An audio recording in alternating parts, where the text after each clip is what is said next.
All right, everybody. I want to thank y'all for joining us tonight on this beautiful Sunday afternoon. I hope everybody was able to get out there and do some fishing.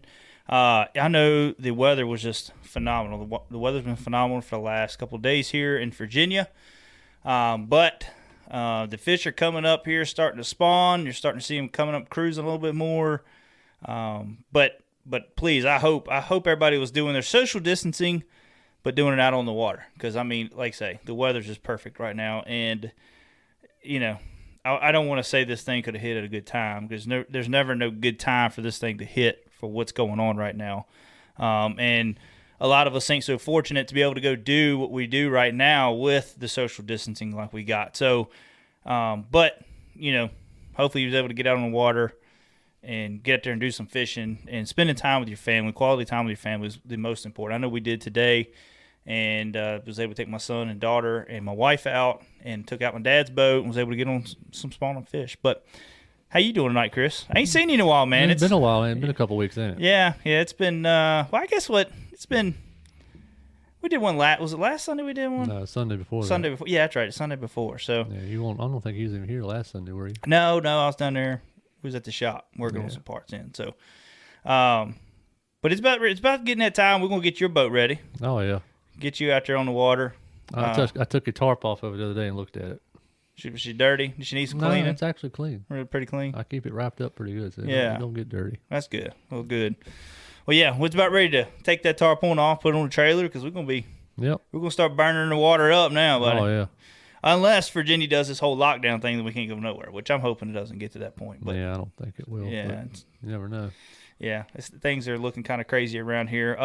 First off, I want to thank, before we even thank our sponsors, I want to thank all of our medical workers, all of our fire department, all of our EMTs, our police department, our nurses. Me and James's wife they're in the medical field. They're nurses.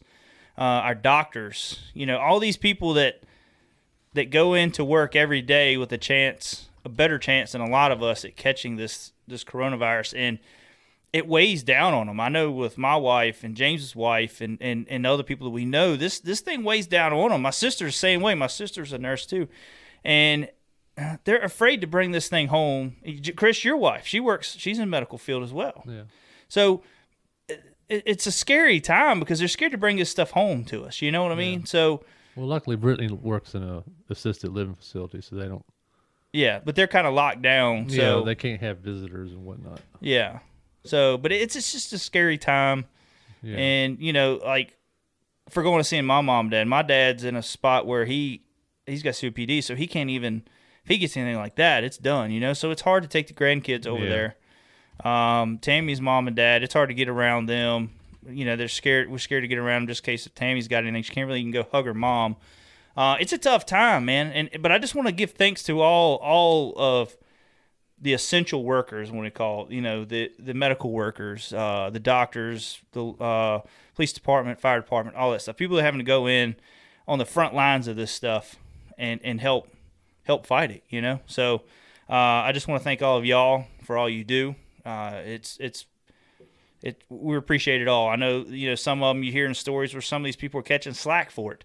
But like I say, we stand behind you guys and really appreciate everything y'all do and sacrifice just to go in, not knowing that, you know, you could catch this coronavirus at any time. So I really appreciate it. I want to thank our sponsors with Bonafide Kayaks, Missile Baits, Falcon Rods, Power Pole, Baino, AccuCoal. Native Watercrafts is a new one that's come on board with us, guys. We'll be running Native Watercraft and Bonafide this year. We're going to be doing a really sick build on the natives. Kind of some stuff that, you know, some people are doing, some people ain't, you know. So we was out just testing them out, setting them up kind of the way we like them now, knowing how we want things set up. So when we do this crazy build, we know exactly how we want it done, you know. So, but looking forward to getting that going. Are you going to document it like on YouTube? Yeah, it's going to be on our YouTube. Like to do the car build, except you're going to do kayaks. Yeah, and we got a pile of videos ready to come out. Now that I'm going to be back this week, I can go down and just edit a lot of stuff. And we're going to have some great fishing videos. We're going to have some great build videos, setup videos, and then, like I say, just some on-end install videos too on some of the new products that we got. Man, we got some new products going to be coming out. I'm looking to them coming out this week or first of next week. Well, I say this week, this coming up week or the following week. We hope to have some new products out, and just getting excited about getting all that out. But just like I say, I want to thank all our sponsors, and please, guys, before we get started into this show tonight, if y'all can just go hit the share button, hit the like button, hit the thumbs up, let us know you're there. Let us know where you're listening from. But like most importantly, please hit that share button. We want to get Luther as much attention on what he's doing for the community. Also with YakAttack and an events that they have coming up. That is some news that we're going to talk about. And I just want to give him as much attention as we can. So if you guys can hit the share button, if you're watching, doing a watch party, any of that stuff, that's great too. Really appreciate all of you guys helping out with this. So, Chris, what time do we got right now? 8:06. 8:06. So we got a couple more minutes. But before, whoops, I'm getting stuff going off here. This is, anyways, before we get into that though, let me take this real quick. Okay. All right. Talking to Ron Weimer from RBT Custom Crankbaits. We're going to be giving away 2 more custom baits tonight. So, Chris, you get to pick again. I get to pick again? You get to pick a random guy again, girl. Last time, so I don't know not to pick them again. I got to look up on there on my messenger here. But yeah, so we don't pick them. Get a second winner there. You have to go on our OneObjective messenger if you can do that when we get a chance as we're going through talking with Luther. Yeah. Just go on our. I think I have an idea who it was. I can't remember. Yeah. Exactly the. Yeah. So we're going to pick a winner later tonight after we talk with Luther, and we're going to be giving away 2 RBT custom crankbaits. He just sent me the picture, so I can't really get them up right at this moment. So just stay tuned for that. We'll send those out and to you guys this week as well. But also, guys, go check out our webpage, OneObjectiveBF.com. We got all kinds of new products up there, new products coming out. We also stock YakAttack products, Bino Power, Torpedo. We got a lot of stuff on there that to help you rig out your kayak. And then if you don't see anything on there that you want, make sure you message us, because some stuff we got to that we haven't either put up on the site yet, or we just don't really mess with the putting it up on the site for just shipping issues and all that stuff. So we just kind of work out the deal on the backside there. But anyways, make sure you go to OneObjectiveBF.com. We also have a lot of our latest videos up there. You can go on YouTube, subscribe to our YouTube channel, and then follow us on Facebook. And that's another big thing I want to talk about. We hit 10,000 likes. Subscribe, follows. Yes, follows. Sorry. Well, I guess you could say likes. Yeah, like our page. Yeah. Follow our page. Yeah. However you want to call it. Yeah. On Facebook. 10,000. That's so big for us, man. It's not something we like to, just go and brag about, and because it's a humbling feeling, because we've been doing this stuff for about 4.5 years now, and to be able to get to where we're at. Jumped up there kind of quick. It was 8,000. Yeah, yeah. Not that long ago. Yeah. That's 10. Yeah, so I mean, it's jumping up pretty quick.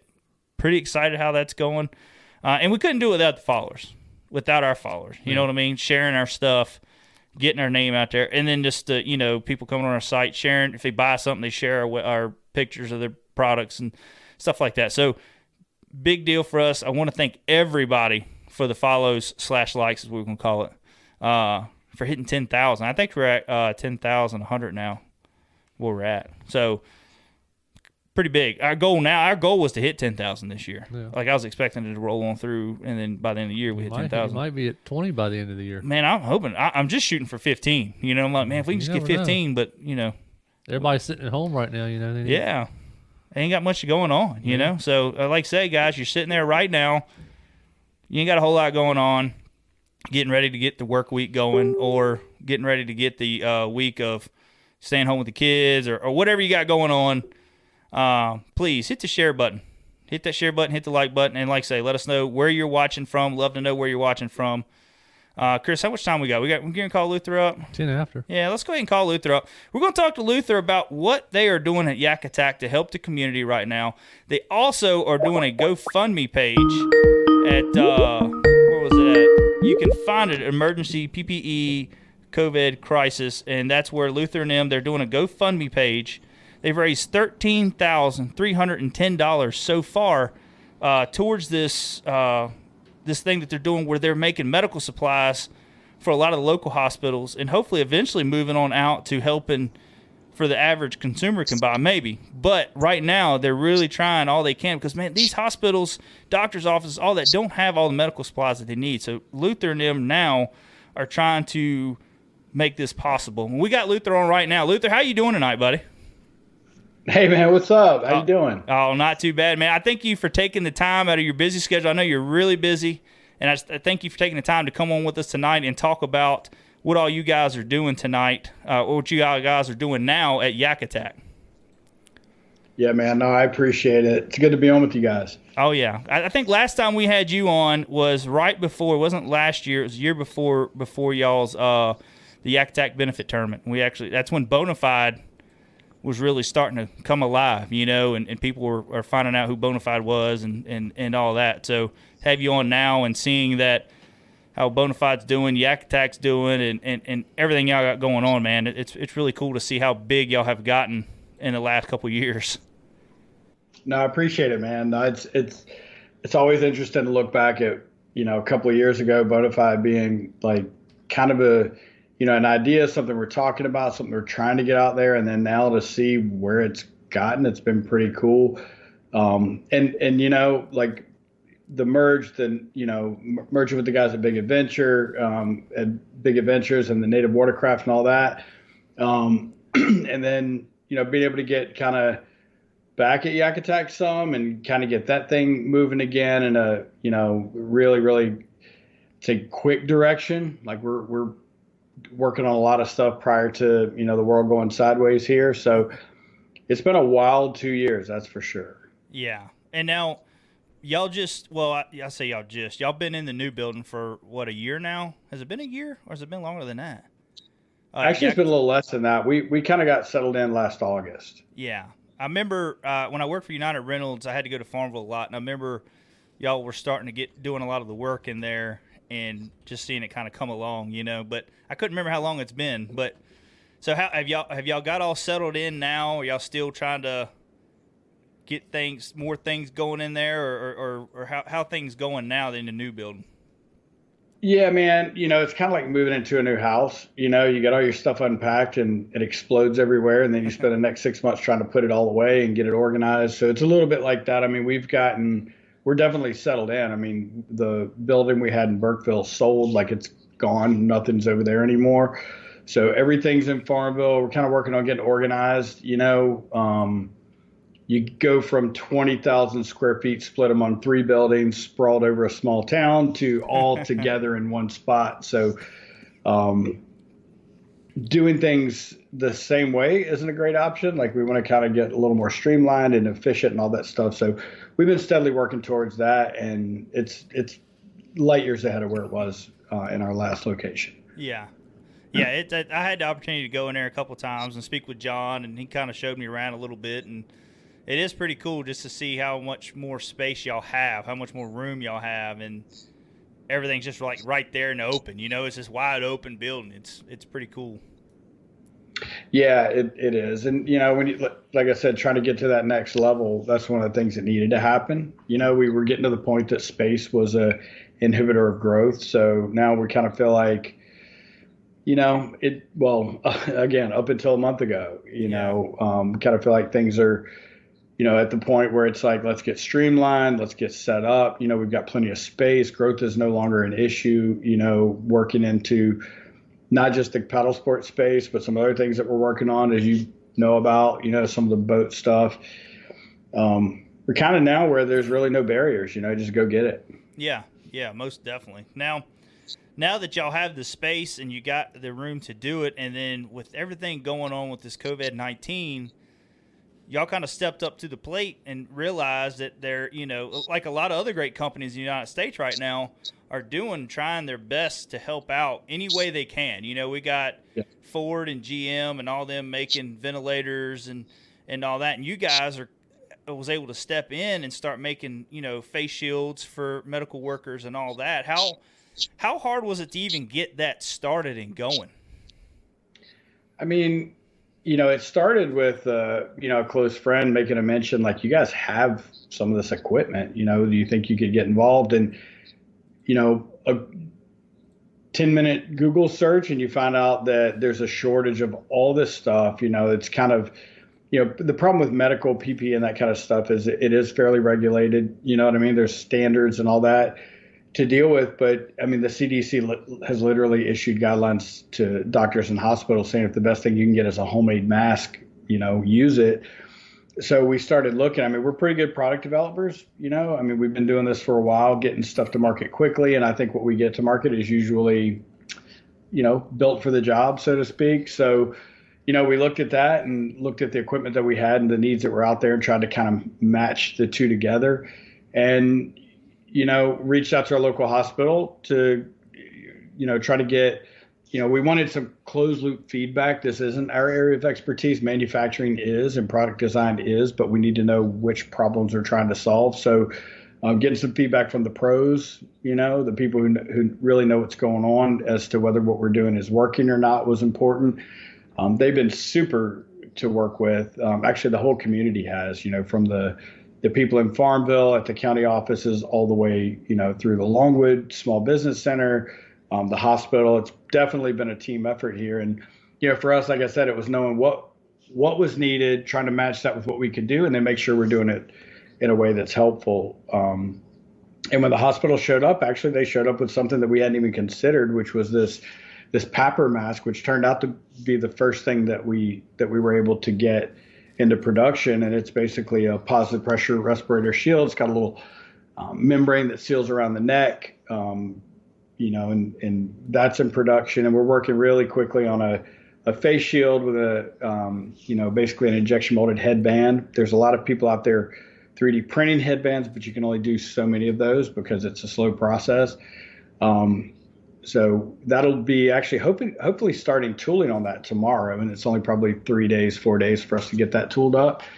And then after that, we've got a respirator, just a regular, kind of respirator that we're calling it kind of like an emergency respirator because you can replace the filter element with, for example, N95 filter or some other filter if you don't have that available, which if you look around, there's a lot of people using what's available because the supply chain is kind of a mess.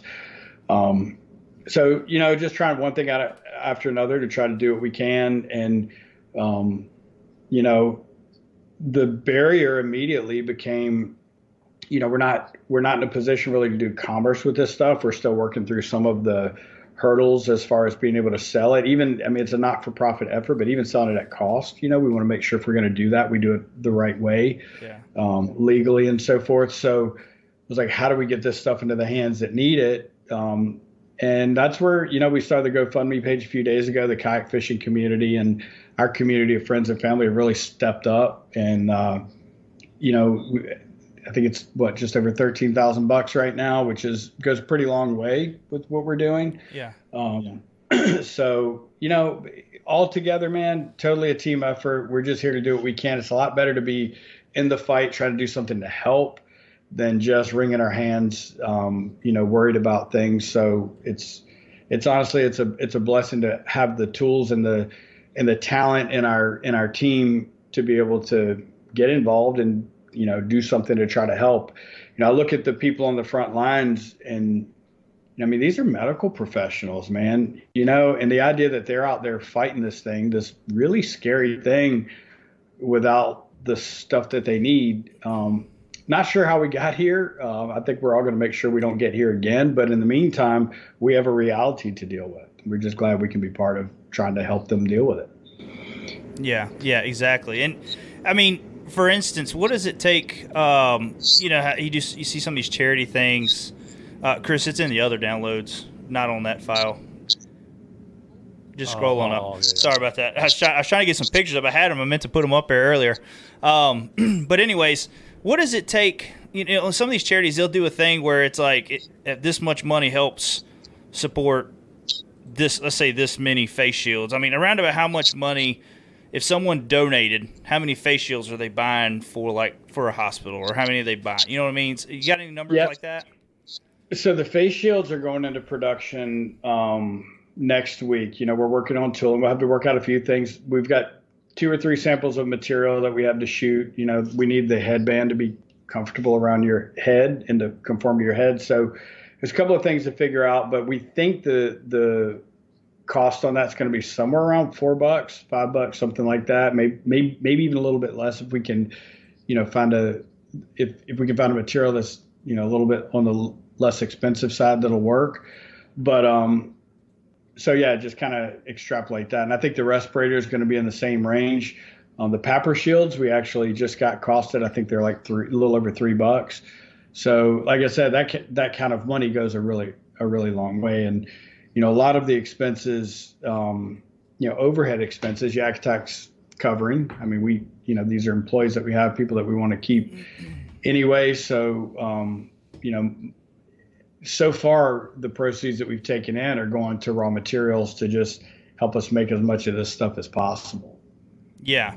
Yeah. And that's what I always tell everybody, you know, even if you just got $1 to donate, I mean, every dollar helps, you know, but I mean, if you go in there and donate $5-10, you know, preferably more, but if you do $5-10, you're making several a couple face shields or whatever to go out to help these local hospitals. Now, what is this? I mean, I know y'all just are kind of in the early stages of this, but have y'all been able to start really pumping out some more, or do you think it's going to be like y'all are going to be booming with trying to get this stuff out? I mean, is there like hey man, we need 100,000 of these things, you know? I mean, what are you looking at to supply just at the local level? So what's going to happen is we're going to run out of capacity. I mean, you know, so right now the Papper shields, I mean, the other issue that you've got besides being able to make the stuff is finding the raw materials. The polycarbonate and the PETG that you need, we can work with either one to make these Papper shields. We've got enough material in-house to do about 1,000 units. Some of the material that's out there has seen price inflation, kind of a honestly disgusting thing a little bit, but it's true. And then some of it's just the supply being completely dry. So we're constantly working on trying to find raw materials. You know, we need 10 thou for anybody out there, we need 10 thou polycarbonate or 10 thou PETG. N95 filter material. We don't need it like processed into mask. We just need it by the roll. And then like clear 20 thou-ish vinyl, kind of flexible vinyl material. We're working on an isolation tent for intubation. But anyway, so, you know, that's a big part of it, is just trying to find the materials and you know, it's been a little bit of a rodeo, man, to be honest. Yeah. Yeah. And I mean, like I say, you know, as this crazy world's going right now, so many people with losing work and this and that. I mean, you've probably been able, I don't know, but have you been able to you had to lighten up your load, or was you able to kind of do some shifts at y'all's work, or how was that? I mean, how y'all been able to kind of keep everybody you have right now with the projects you got, or?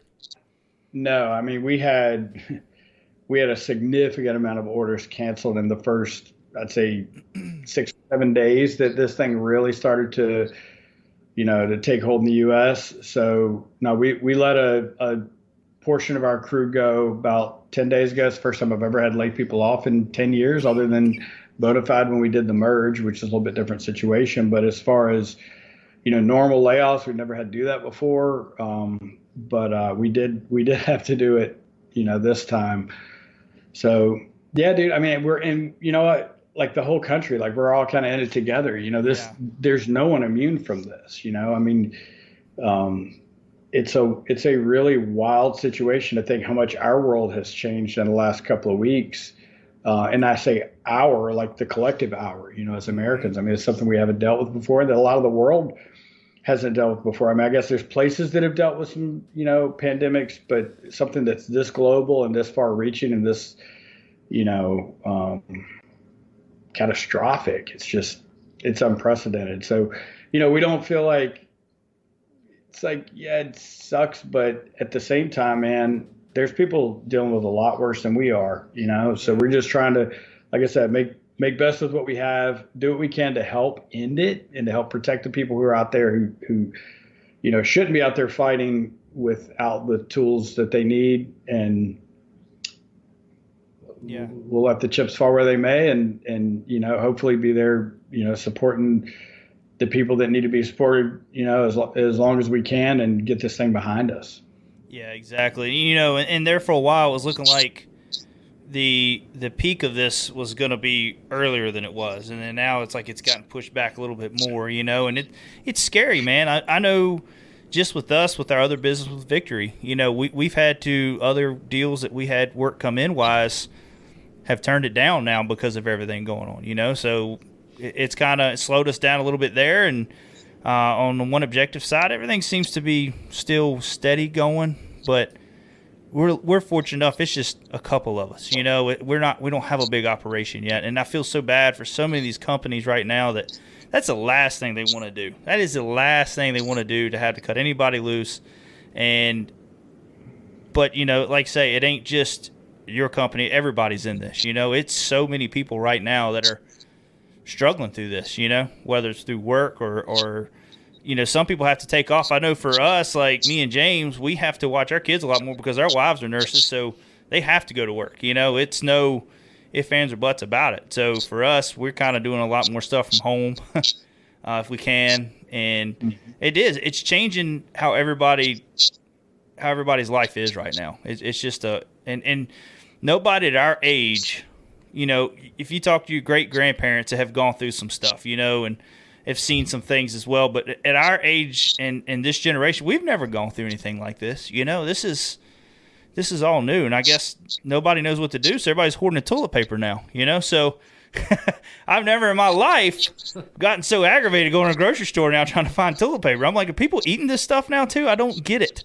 Why stuff is going so much. So, but yeah, it's just a crazy time, man. And like I say, I'm glad y'all are able to use the equipment you got to help better your community, and hopefully this thing will take off and you'll be able to support. It'll start growing outward. So yeah. So once we get into tooling on the shield and on the respirator, the big thing about the respirator is finding filtered material, and we're working on that every day. But once we get in tooling, then we'll be able to supply the local need, I'd say, relatively quickly, and then we start branching out from there. Like I said, the PAPR shields, I mean, we're going to get like 1,000 of them. There's a local hospital network that I think that's going to, most of that, if not all of it's going to end up going there because, that's how big the need is. But I think it's a matter of time before we kind of supply the local need and start branching out. And the hope is that, if we can, kind of split production in half when we get to higher volume and starting at the local community and then branching out, from there geographically, supply as many needs as we can. But then I think it's probably responsible to take about half of what we're able to produce in volume and try to just send it to where it's the most needed, where the hot spots are. But then there's the challenge of just figuring out who to talk to or, how to send it. There was a newscast the other day, and somebody sent me the number to a hotline that was set up in New York to try to help get supplies to where they're needed.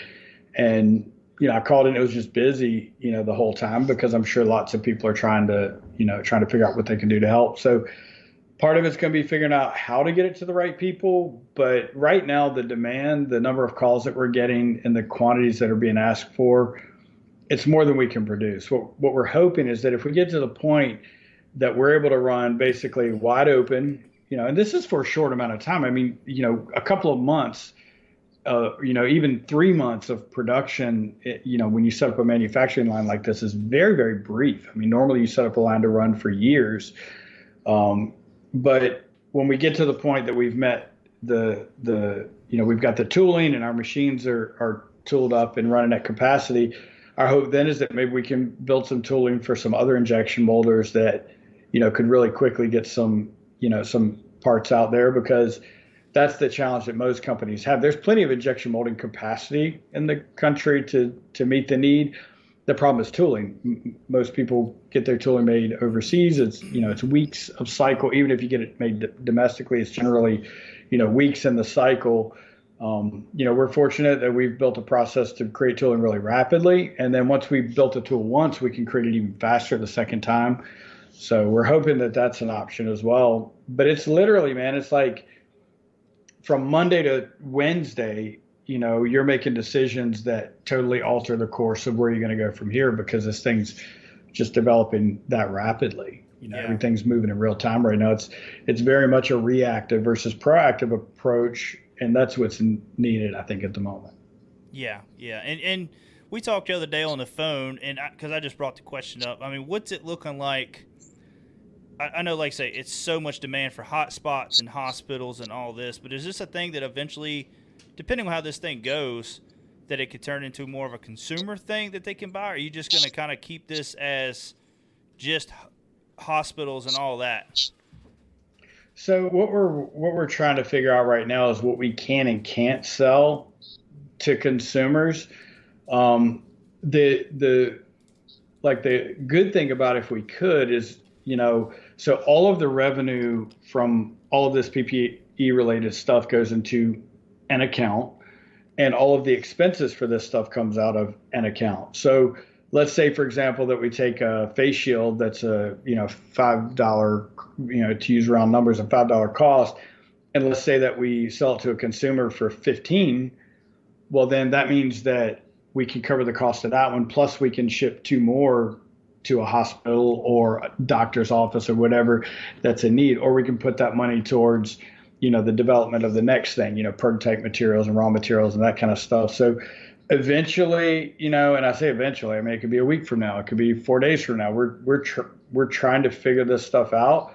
We may get into that kind of a model where it's like, rather than just donating, maybe you get something for it, but you're still kind of helping the cause.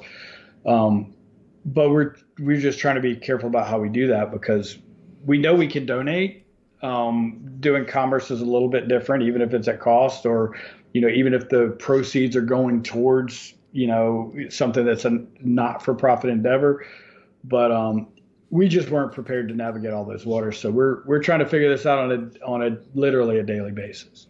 Now, is this, y'all have come out with a lot of great products for kayaks, and now for the boat side. Is this the quickest product that y'all ever got out? I mean, is this the fastest y'all have ever worked on getting something out, or has there been a lot more involved with trying to get this built and get it out compared to like some of your other products? That's a really good question, man. So we have actually the quickest thing we've ever developed was it was 2 plastic parts for an OEM contract, and they asked us on it was Thursday. They said, well, we need to be in production Monday. We would like something that does this. It was a hold down system for tank well. We'd like something that does this, but we need to be in production Monday. And we're like, well, okay, we can design that and have it tooled up and be producing parts by Monday. And they were like, there's no way. And we did it, but they were really simple, and they weren't protecting people. Yeah. You know what I mean? So we just, we went really, really quickly. I'd say this is, it's rapid in that for what it is, we've never done anything this quickly, because we've got, I was right before the show here, I was getting text messages from our engineering team. We've got a guy in right now taking stuff off the 3D printer, sharing through a group chat the results of what he's getting, so that the designer who's at home can be making the updates. You know what I mean? So maybe we can get something else on the printer tonight or first thing in the morning. So in that sense, compressed calendar time, a sense of urgency, and everybody being 100%, everything they have poured into this, I think it's unprecedented. The complexity of the products, the importance of things being done well. It's not the fastest thing we've ever done, but if you multiply, the speed times the importance, you know what I mean? Whatever that little indicator would be, yeah. It's the highest we've ever done. We just can't be we can't be slinging stuff out there that is of this nature of importance, but to go in, I think it's going to be less than 20 days from the time we decided to get into this until our face shield is completely tooled up, we can produce about thousands. That's pretty quick, development, tooling, everything. And the Papper Shield, I think from the time that the hospital showed us what a production unit looked like that they normally buy until we were in production was probably 10 days. That's pretty quick. And that was a tough one. We got lucky there that there was a protective coating on the polycarbonate that we were getting that we could use as this seal. And then when they tested it, they said, yeah, it works as good as the real deal. So we kind of got lucky there a little bit, but in terms of, we've never done anything this important. I'll just say it like that. Yeah. Yeah. That's, I just been following along with it. And it just seems like each day it's just been a big progress. You know what I mean? The pictures you've been sharing and stuff like that. And I'm like, I seen the one picture where you had a bunch of stuff spread out across the table. And then when y'all started coming out with the shield, and then it was like, man, this thing is going, fairly quick for a product that y'all have never even been in that kind of market for, and with. So to be able to do what y'all are doing is just awesome. And like I say, the equipment you got to be able to make that happen is just phenomenal. So kudos you guys. Guys, if you're just tuning into the show, if you don't mind, please go hit the share button. Share this video with your buddies. We want to spread the word about what Luther and his team at YakAttack are doing on helping the medical field itself. Because right now they need us. They need any business that can help produce anything for them. And Luther and his team at YakAttack have stepped up to the plate and is trying to get this going for them. So just please hit the share button, hit the like button. But like I said, if you just tuned in, we got Luther Cifers on. Let's change gears a little bit and talk about, there's been a lot of cancellations in events. The whole fishing community has been turned upside down too, as well. Not saying in a tragic way. It's just affected how we go about fishing tournaments and this and that stuff. It's not majorly important. To some, yes, but we're still able to get out and go fishing and do our thing. But to some that love to do this and fish tournaments, and you guys also doing a benefit tournament, the YakAttack benefit tournament, which y'all been doing. Was this be your 11th or 12th year that y'all be doing this? I think it's 12. Yeah, I think so. Yeah, last year was your 11th year. I think it's 12. Yeah, so, and now that, we're getting close to that time, which I was hoping that this stuff was going to start kind of tapering down before May, but now it looks like we're into April and a couple more weeks of this thing still ramping up. What are things looking like for the YakAttack benefit tournament? So we're trying to figure that out now. I would say at this point it's 100% certain that the in-person event is canceled. So we're not gonna be doing that. What's been tossed around is the idea of maybe, all changing it to an online format and offering for the people who are signed up to either, stay involved, and then the money goes to, support the effort that's being made right now for the, the COVID relief stuff, or get a refund, and we just kind of start over. The details of that, as far as, what we do with prizes or raffles or anything like that, that's very much to be determined. But hold on, I think we have a connection issue.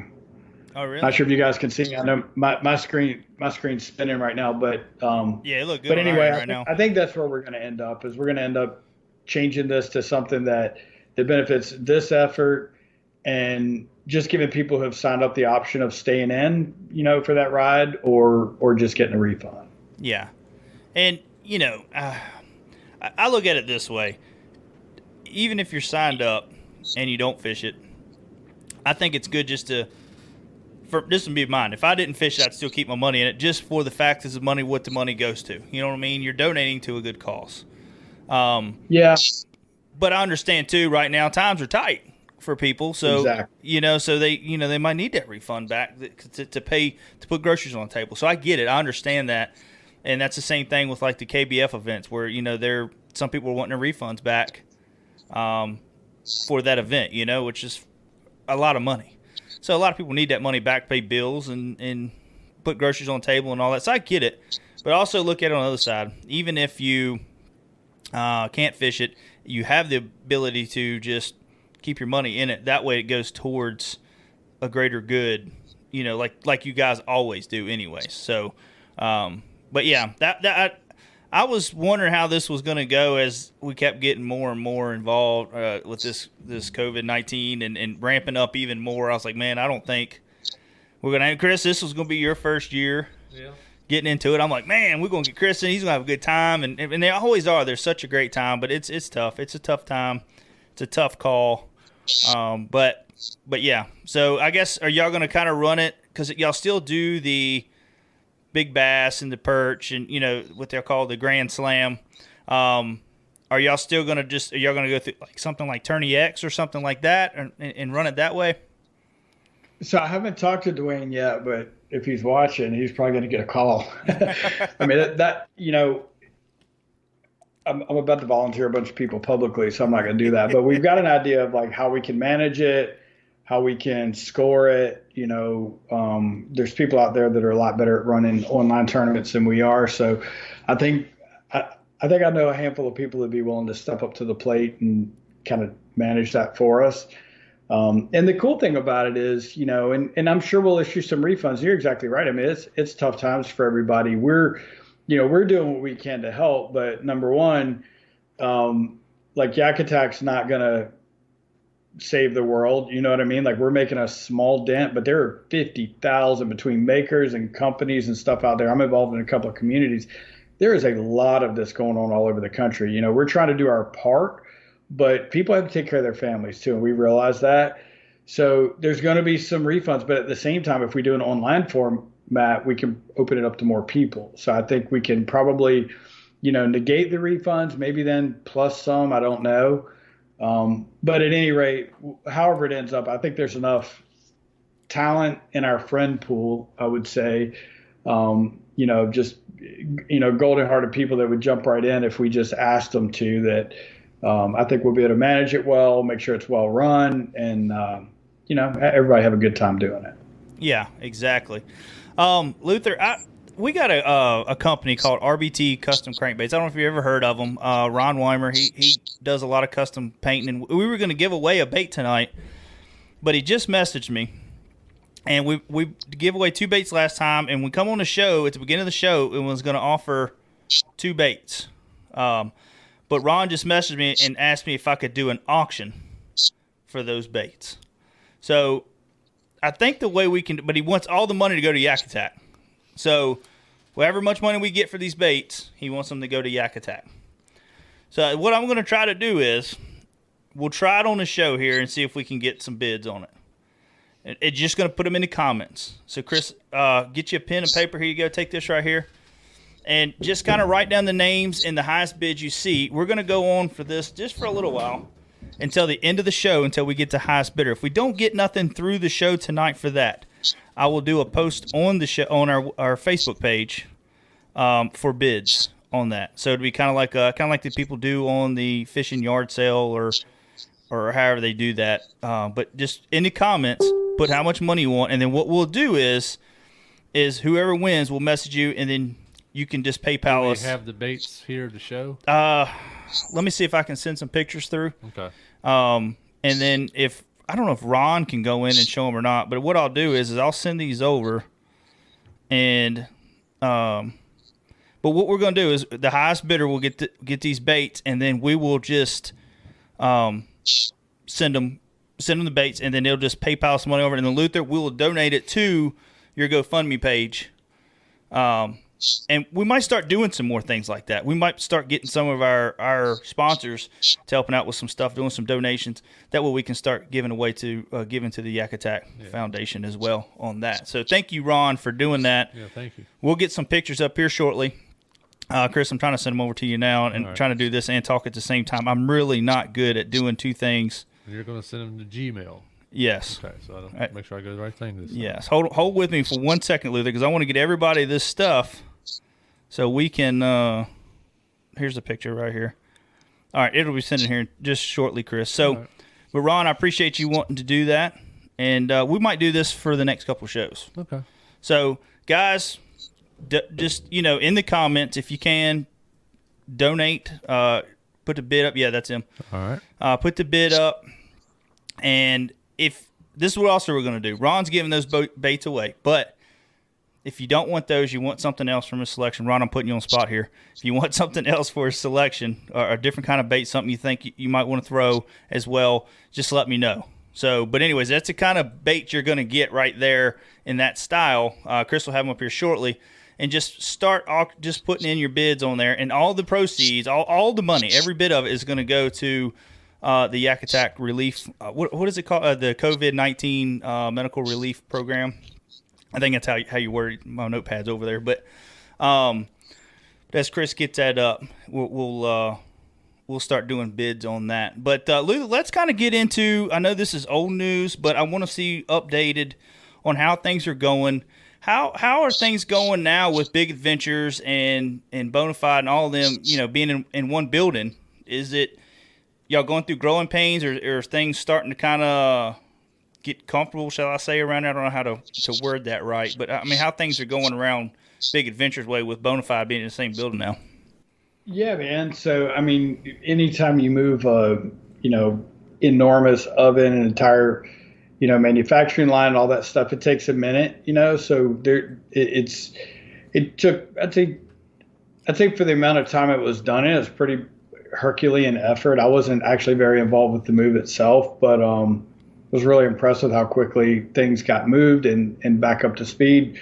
That's a big effort. I mean, an oven like that is not put it in the back of a truck and move it. It's like, 4 or 5 semis, and it's a deconstruction project. It's a reconstruction project. And then after that, you have to get everything wired and communicating and, working correctly. So it took a minute to kind of get that stuff done. But, again, just about the time that, the world kind of went sideways a little bit, it was finally getting up to, running smoothly and running around the clock.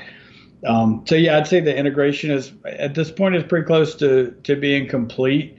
It's cool to have, at this point, a much bigger team, a lot more resources, a lot more people that can handle different things. At Bonafide, we were always kind of, between Kelly and, Justin and me and, whoever, we were always kind of scrambling, wearing a lot of hats, trying to do a lot of different things. And at this point, we've got a fully functioning team there that's able to, we all kind of able to pitch in and get things done. So, no, I think you're going to see really good stuff out of Bonafide and Native Watercraft as well out of the next, over the next year cycle, next couple of years for some of it.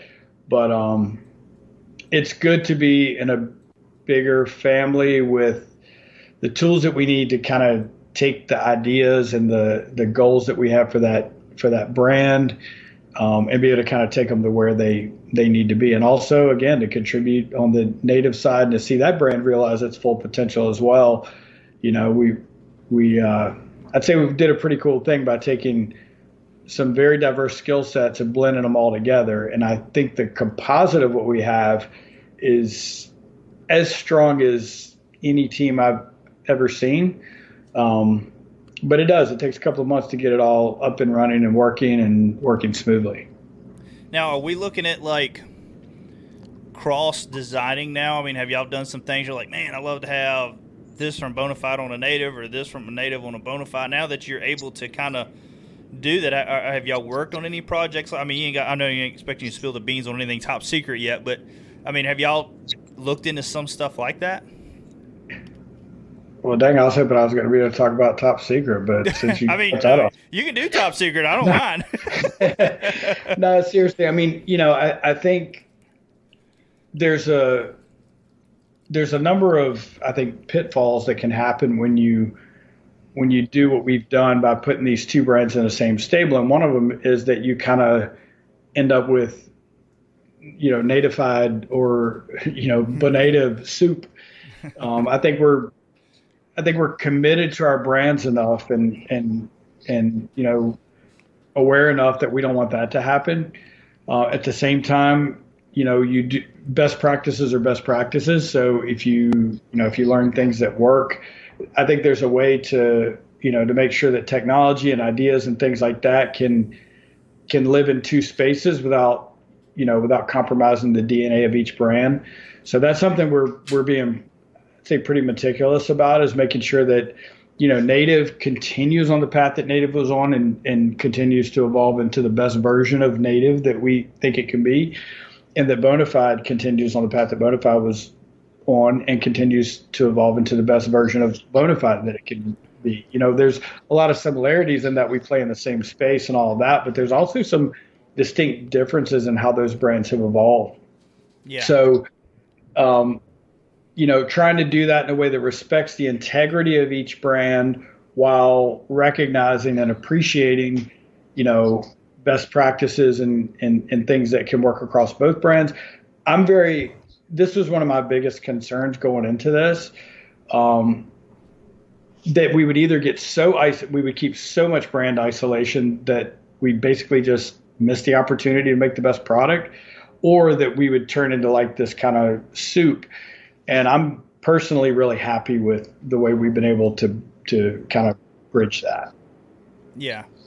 Yeah. And that's, there was some pros and cons that you hear people talking about with the merger and all that. And for me, I was really excited. I was like, man, you got two great companies. They're going to be working together.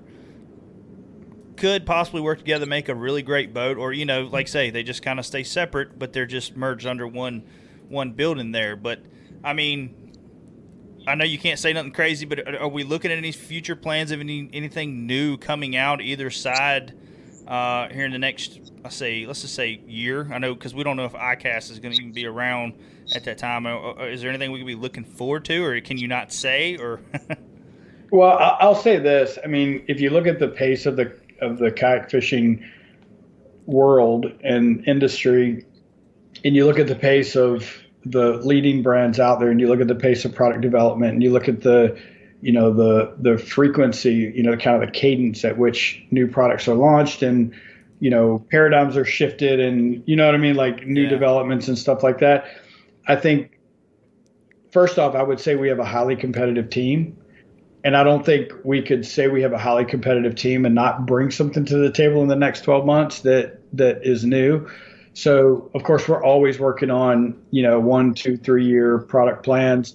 And, I'm sure there's stuff that's going to manifest itself in the next 12 months. But, we're also really excited about the products we have, just trying to make sure that, our customer service, the performance of what's out there, the support of what's out there, that feels fairly seamless to the customer, with the merge and all that. So we're focused in both, man. There's going to be new stuff for sure. And you can expect the same thing you've always seen from us.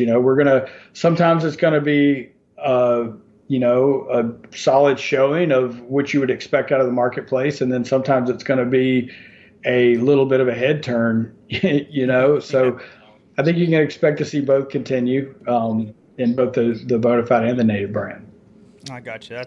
That's awesome. Chris, have we had any questions that come through, or just everybody kind of commenting? I see some chats going through, but I didn't know. No, everyone's just thanking him for what he's doing. Yeah. People's placing bids. We got 2 bids so far. Okay, well, good. What are they up to now? What are we up to right now? Up to $110. We're up to $110. Yeah. Christina got everything started off by bidding for Brian $100. Oh, wow. And then James come in with 110. We're at 110 right now. Oh, now. man, guys, let's keep that going. I love seeing that. Thank you guys so far for. Says she's doing his bidding for him, so maybe she'll. Oh, Christina is? Yeah. Come on, Christina. Come on. Bid him a little more. You got the card. Just keep on going. Thank you, guys. Before we let you guys, I want to kind of get in just one more thing here, and that is kind of personal life of Luther. Luther, have you had any time? I know you haven't now, but do you have any plans of saying, "Hey, I need to back away from this for a little while and just take a kayak out and go fishing"? Do you have any plans of trying to get out soon and doing anything like that? No. He said, Not I'm for way the too next. busy. I mean, yeah, I might get out. I might be able to get out on the water. One thing I've been really wanting to do is spend a little bit more time in these native boats. I really like those boats.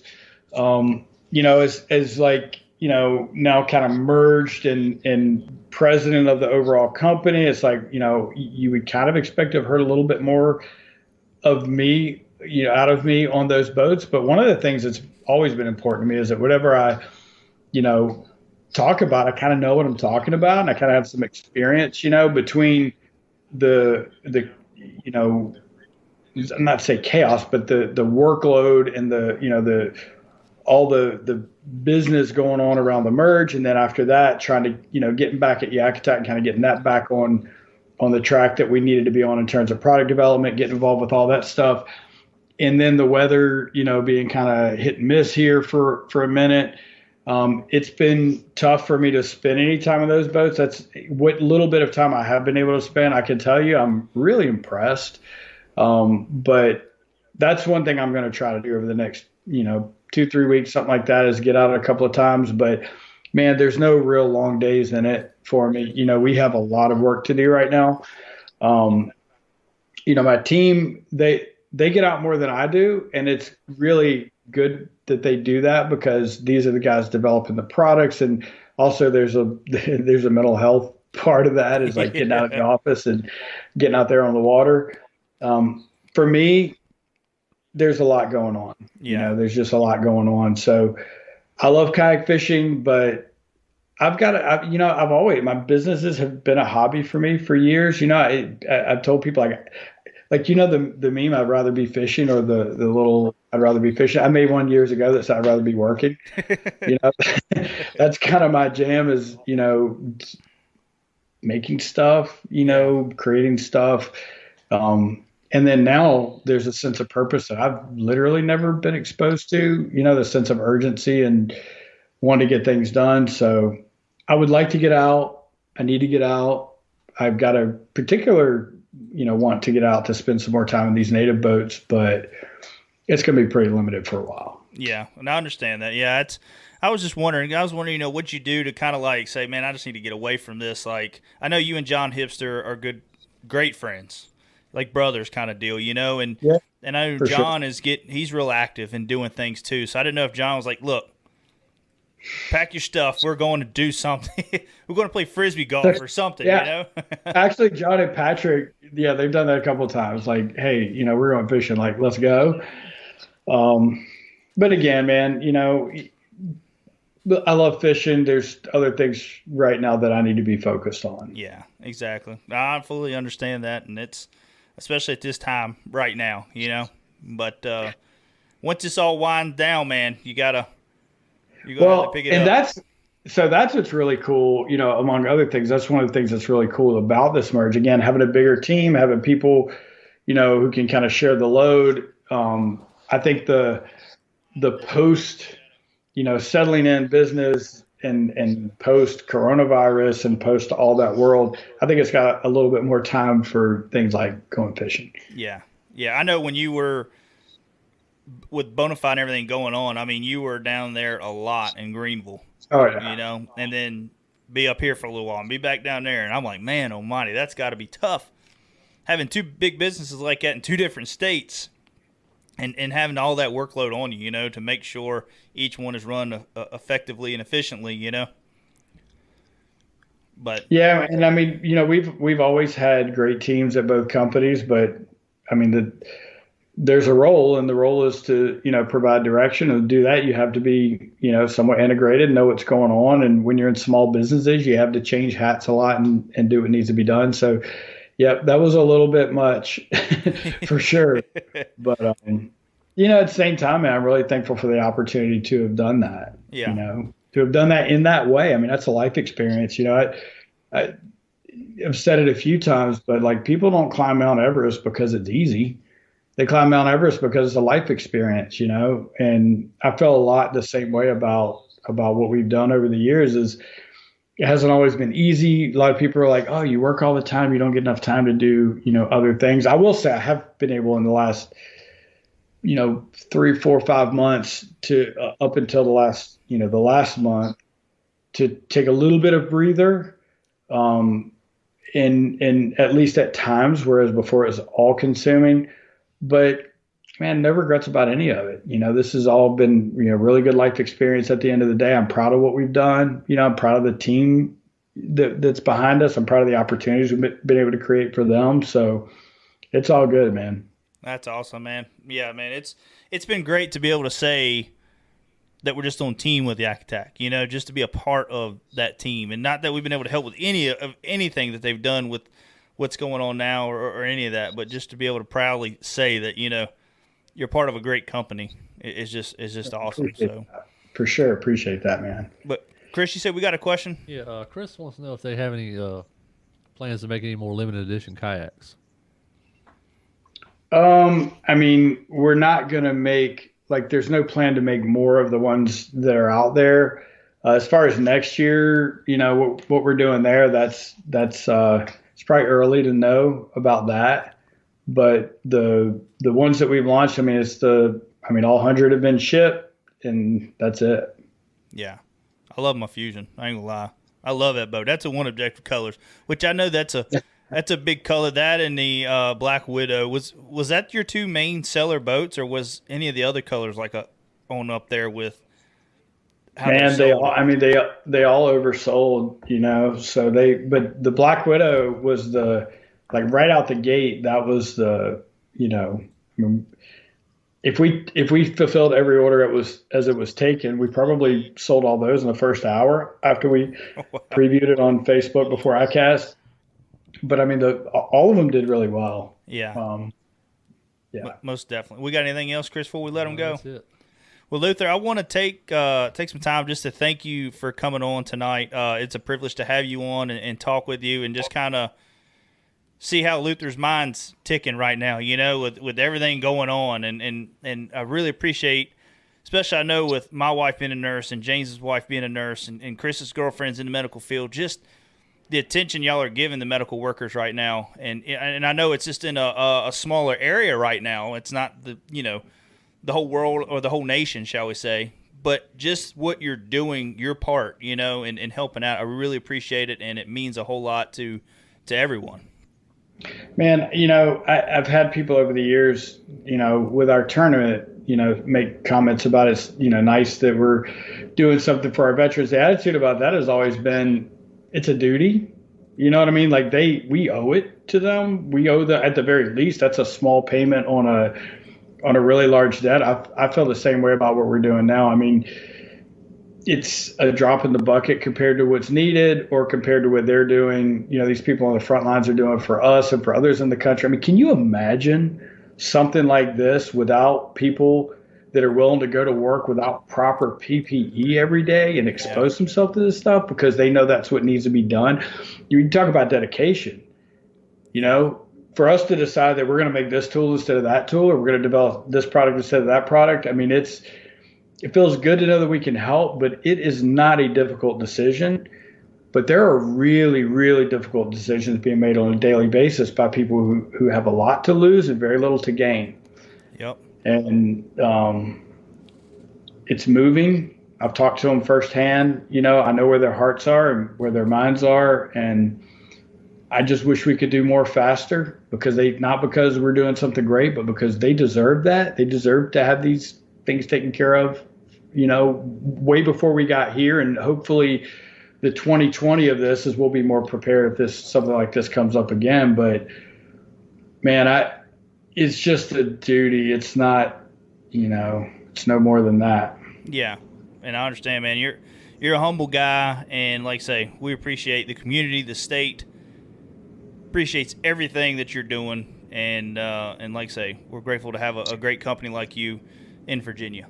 So we really appreciate it, Luther. And Luther, thanks for having me on, guys. It's not a problem, man. You have a great night and great week, and stay healthy, brother. All right, y'all take care. Thank you, buddy. All right, bye. All right, guys. To have Luther on, I've had several conversations with Luther when it comes to, whether it's business and all that. And Luther is always just a real mellow dude, very humble. and always easy to talk to.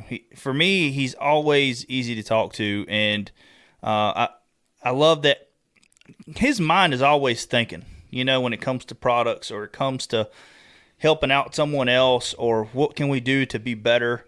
That's how Luther is, and that's why it's such a pleasure and privilege, to be part of Bonafide and YakAttack. And now the whole Big Adventures, being associated with Big Adventures now. It's they're great people. I've never got on the phone with any of them that just really irritates you. You know what I mean? Yeah. Like, they're always super nice and super helpful. And, if I make a trip down to YakAttack, pick up some products for the online store or whatever, or products we're making, and if Luther's there, he's always just, hey, man, what's going on? Talk, and for them to help out, they're always big with their community and what they do in their community, helping their community out. And I think that's always great for a business standpoint, because that shows that they really support that community and want to see that community grow, So, big thank you to Luther and YakAttack and all of them for all they've done. Bonafide. I mean, you see, we've had these banners up here for a while. These sponsors have been with us for a while, a long while, since we've been doing this show pretty much. About a year after we started this show, they've been with us and supported us 100% anytime we do a contest or anything. So, guys, if you don't mind, please go check out YakAttack. Check out Bonafide. Go to their websites. Check them out. Go follow them on Facebook, Instagram. And just follow what they're doing. Follow, especially YakAttack, what they're doing right now. I mean, it's phenomenal. So, Chris, where are we at right now on bids? Are we up anymore? James Test Jr.'s got the top bid right now at $130. $130. Man, how much time we got right now? So it's 9:06. Guys, we're going to keep this thing open for another, I say 10 minutes. So let's just see what we can get to, guys. 16 after? Yeah. So we are, and Chris, just point at me or whatever when we're getting close. Right. It's like, me, man. I'll keep on talking. Yeah, keep on. I can keep this thing going all night long if we need to. But but if y'all are just catching this show or caught this show midways, Ron Weimer has donated two baits. We were going to do two giveaways, one giveaway with two baits. And Ron messaged me during the show. I'm talking to Luther and says, hey, let's do an auction for him. And all the money is going to go to the YakAttack GoFundMe page that they're doing right now, trying to raise money, which is at $13,000. What do I got written? $13,310. Yeah. So, and that's before the show come on. So I don't know where they're at now, but we're going to donate that money to that and to help with that. And what that money's doing is he's not charging these hospitals nothing for this stuff. He's making it and giving it to them so they can have what they need. So he's just, trying to get some donations to help keep this process going, because it's not cheap for the tooling.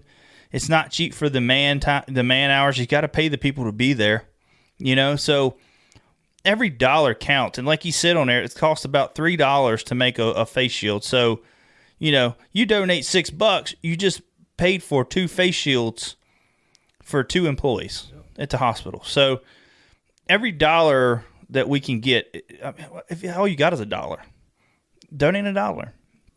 It doesn't take much. It doesn't cost you nothing to donate to GoFundMe, any of that stuff. It just takes 5 minutes out of your time to put in your information to donate to it. So what we got, Chris? Have we gone up any more, guys? Let's see if we. I'd love to get this thing to about $150. Still sitting at 130.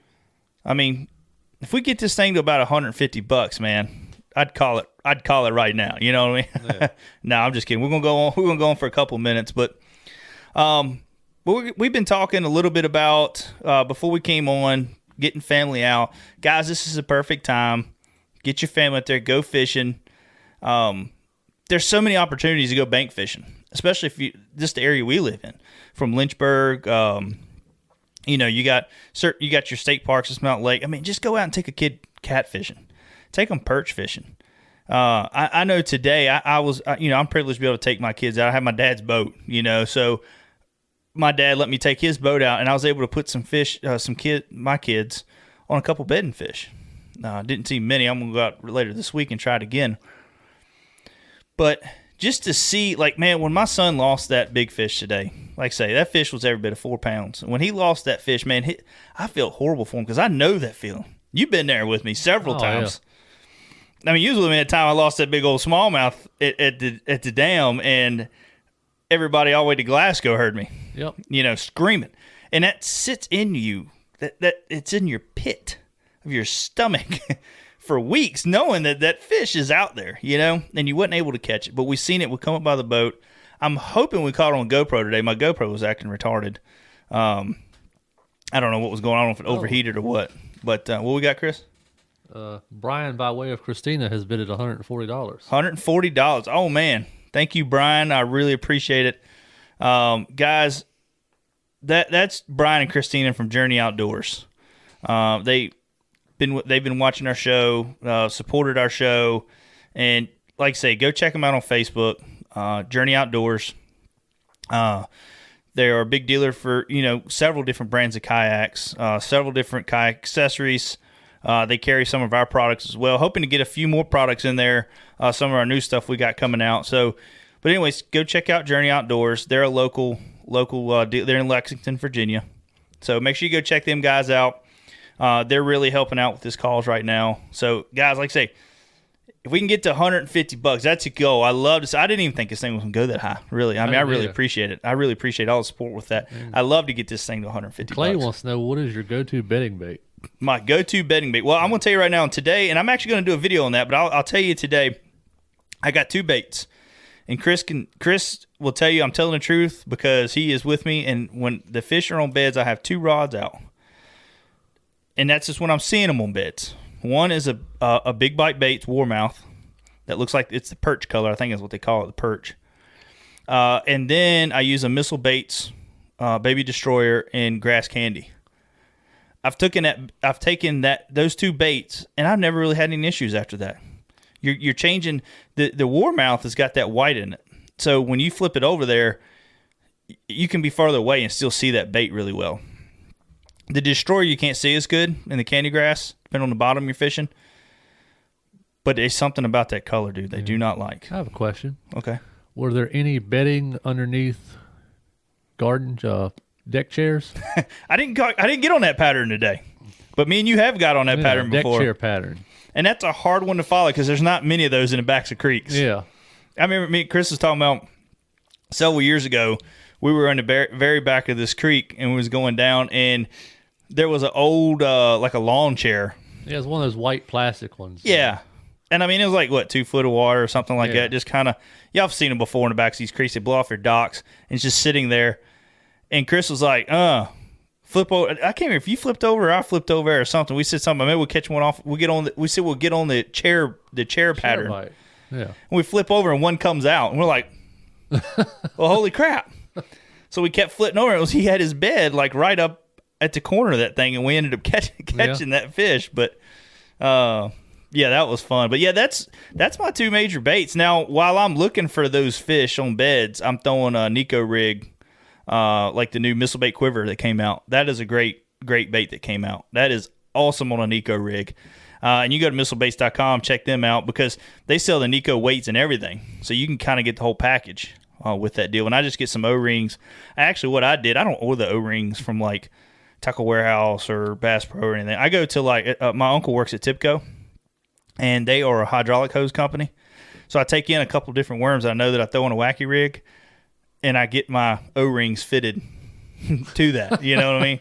So I go in there and I get my O-rings fitted to that bait, and then you can buy O-ring bulk bags for. Well, they sell the kits at Harbor Freight. Yeah, but the only thing about that when you do it is you got a lot of O-rings that you'll never use. Yeah, true story. So, and then you only got like 15 in there. I can go buy a big bulk bag. Don't hold me to the price, but it ain't. Well, they like, don't have them all in one size. I thought they had where you could buy it all in one size. I don't know. I don't know if you can buy them all in one size, but I know. Like say at Tipco, I'll go in there and I'll buy like 100 of the regular ones for trick worms and a couple for the quivers and Cincos and all that stuff. Chris Cabral says they have a lake with tires and they're all in them. Oh, I bet. I have seen a couple fish in some of the other lakes I fished, from bed fishing. Spot for them. Oh, yeah. It's not the corona, I promise. My wife had to bring me cough drops in the middle of the show when I was talking to Luther. I just can't get over this cough. I had the flu several weeks back from the Classic. But, yeah, tires, it is perfect. If they're center, they get right in the center of that thing, man. And they can guard it so much easier, So, Smith Mountain is kind of hard sometimes to find a bed because the bottom is so clean, and if you got a lot of rock in there, you're kind of looking for that special little spot, about like that they're guarding. Some spots, depending on where you're at, you can see a perfectly good bed, but nothing. The water yellow with pollen yet? Oh yeah. I mean and I didn't even bring my water gun because I know what would happen if I brought my water gun today. The kids would be squirting everybody with dish detergent and everything. So I didn't even bring a water gun because I knew what kind of fight that would cause on the boat. And we'd be going through Dawn dish detergent and everybody would be soapy. So I didn't worry about it. Have a clean boat. boat. Yeah, you'd be clean, man. Your boat would be clean as all. So how much time we got left, Chris? It's 15 after. 15 hours. What's the top bid on that thing? Brian, by way of Christina, has bid at $140. $140. Brian, Christina, they're your baits at $140. I want to thank you guys for just double check that, Chris, before we. I don't see any comments past theirs. Don't see none. Okay. If anything comes through after, because you know how this thing does sometimes. It lags real bad. I'm watching it with my iPad. So you're watching both. Okay. Yeah. So we're at $140. So, Brian, Christina, I really appreciate your support for this. I will message you guys tomorrow, and we'll just do like a PayPal transaction. That way I can just transfer the money straight over to, or if you want to take it and just donate it straight to the YakAttack, the GoFundMe page that they got on their link, and then just shoot me a screenshot or whatever, and we'll get with Ron and get you your baits. Yeah. And they want to know if iCast is still on. I don't think they've canceled it yet. No, they haven't. And I seen a thing coming up saying iCast is still on, register, and I'm like, how? Like, Florida is the strictest state, right? Well, one of the strictest states, not say the strictest state. Didn't they take a guy to jail for paddleboarding? Yeah, I think so. I mean, everything writing people tickets for fishing and all that. So if this thing peaks, in, I'm going to say May, it should be fine. But I don't know because, like I said, I'm not a doctor or nothing like that. So, I mean, if it peaks, there's still going to be cases. You know what I mean? And why in the world would you want to do something where you have that many people that when this thing is starting to taper down to have a chance at making it break out again? So, I don't know. We've talked about it. If we go, we might go for like 1 or 2 days. It's not going to be – we're not going to stay the whole time and do a pile of videos like we do with that. But we are hoping that it happens, but I'm not seeing it happen. So I'm going to try for our next show next Sunday, maybe if I can get Casey, because, I mean, he ain't traveling around fishing no tournaments right now. Maybe I can get him. Is there something I need to read on that? No, that's just okay. We'll give it back to you. Okay, all right. Yeah. So you could have the GoFundMe thing. So, Casey, if you're watching, I'd like to try to get you in here. Casey Reed? Yes, Casey Reed. Get him in here next week. He's been doing a lot of tournaments here lately, ain't he?